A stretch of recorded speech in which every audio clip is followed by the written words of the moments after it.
everyone. Okay, so it is midweek here, and midweek there's always something I can expect in the mail, and that is our grocery circulars. So today I want to talk a little bit about these grocery circulars because a lot of people I know spend a significant amount of time scouring these circulars, looking for deals and bargains and specials and clipping coupons. And I'm a fan of clipping coupons, right? I never walk into Kohl's without my coupon, never walk into JCPenney's without my coupon.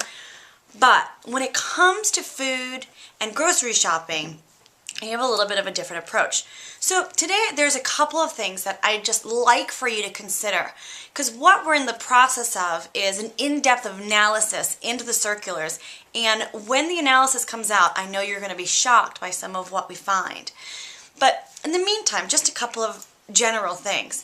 First, you can save your time, you can save your money, and you can save your health by avoiding scouring through these grocery store circulars. So, a couple of things to consider. First, how much of that grocery store circular actually contains specials on foods that are good for your health? Now, this is a lot of what our in-depth analysis covers, but I gotta tell you, there's not much. If there's less than 10% of this circular that covers fruits and vegetables, that's probably a pretty high percentage. So you want to keep in mind that most of what's in here is packaged and processed food. Things that you want to avoid, regardless of how much they're discounted.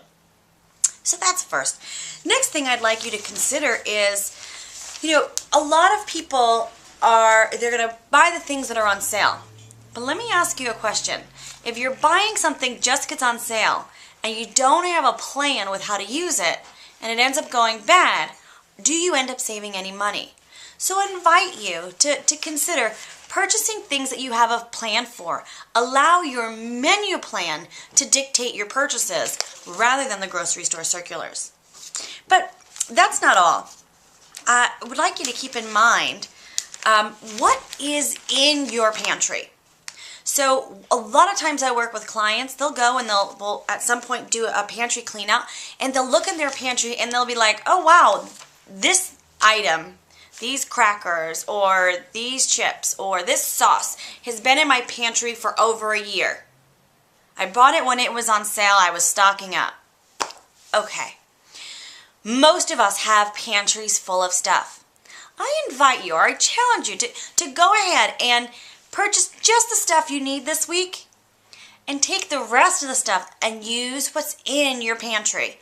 Use what you currently have. You'll actually find yourself in the long run saving money because A, you'll be more in tune with what you have or what you need, and B, you will be using food rather than continuing to accumulate it and then discarding it. So one last thing I want you to keep in mind as you're going through the grocery circular or even as you're shopping. The grocery circulars, store placement, they're not intended for you and I. They are intended for the manufacturers.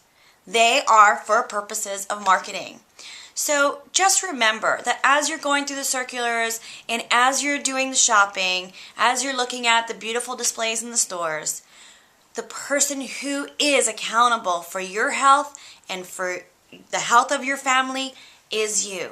So let that be your guide. Make your decisions on what's best for your health and not necessarily always what's on sale. Until next time.